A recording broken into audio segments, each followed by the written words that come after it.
ये जितने भी अब ये कैमरा लगा रहे हैं, ये इंटरव्यू भी लेते हैं।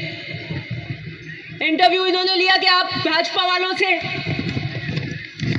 कि आप दिव्या जी के सामने चुनाव में जाएंगे, क्या आपके मुद्दे होंगे कि हम व्यवसायियों के विकास का मुद्दा होगा कि नहीं, फिर भी आपको क्या लगता है दिव्या जी ने क्या काम कराया है, नहीं कराया, ऐसे कौन से मुद्दों पे आप धरातल पे लेकर जाएंगे जो उन्होंने नहीं किया, जो आप ओसिया की जनता के लिए करेंगे।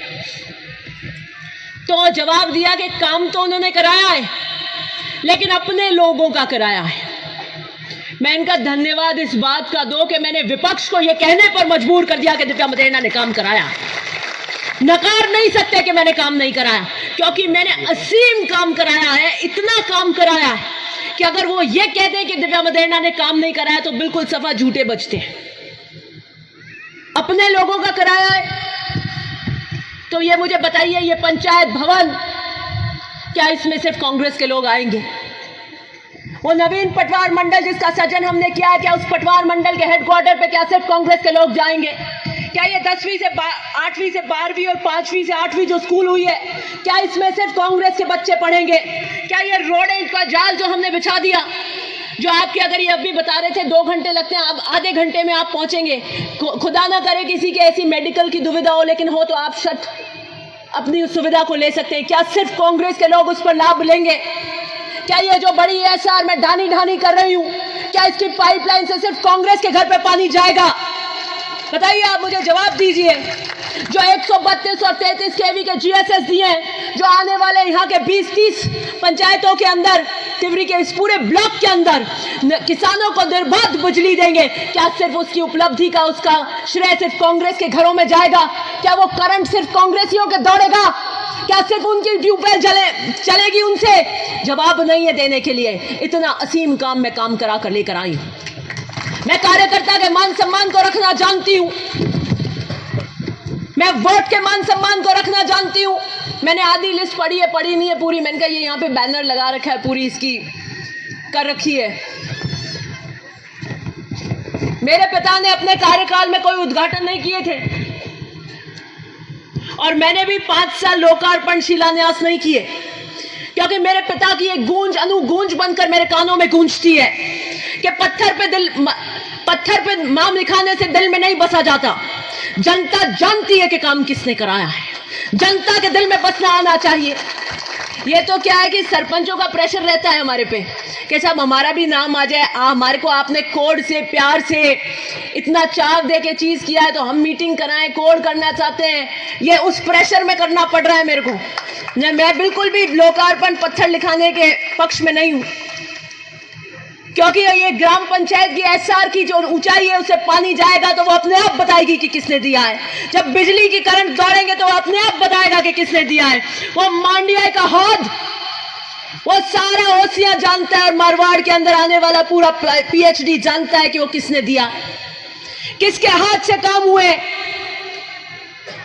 आप तो आए हुए काम को पलटना जानते हो, उसमें रोड़े अटकाना जानते हो। आप में क्षमता थी तो वो जो एसआर बन रही थी उसे बनने देते, और आप यहां से विधायक थे, भाजपा का राज था तो दूसरी एसआर देते। मैं तो मेरी दी हुई एसआर पे डबल ट्रिपल एसआर देती हूं, झगड़ा हो जाता है तो इतनी मादा रखती हूं काम कराने की। 5 साल के लेखे जोखे पर अब चुनाव कैसा होगा? त्रिकोण होगा, डायरेक्ट फाइट होगी, ये तो सब अब चाय की चुस्की लो हटाई के मामले हैं। प्रतिस्पर्धा का माहौल है। कम से कम सरपंचों को एक यहाँ पे जो बैठे हैं गणमान्य नेतागण, इनको एक संतुष्टि है, इनके खर्चा नहीं आया कि भाई पुरखो जी ने इतनी मोटी सभा करा दी तो हमको भी करानी पड़ेगी, ऐसा कोई इनके खर्चा नहीं आया गोल गोल घूम के।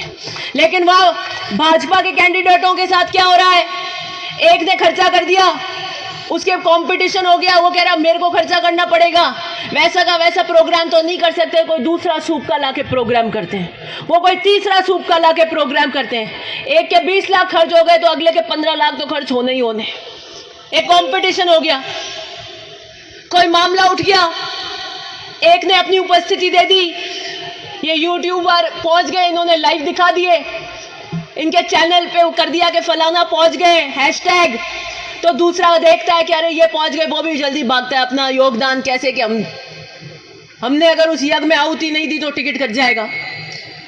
कोई जोधपुर में वो देखता है लाइव चल गया, 2 कैंडिडेट उम्मीदवार भाजपा के पहुंच गए हैं, वो 120 की गाड़ी लगाता है, जो भी काम किया हुआ छोड़ छाड़ के 120 की गाड़ी पे बनना दौड़ाता है कि मेरी टिकट नहीं कट जाए।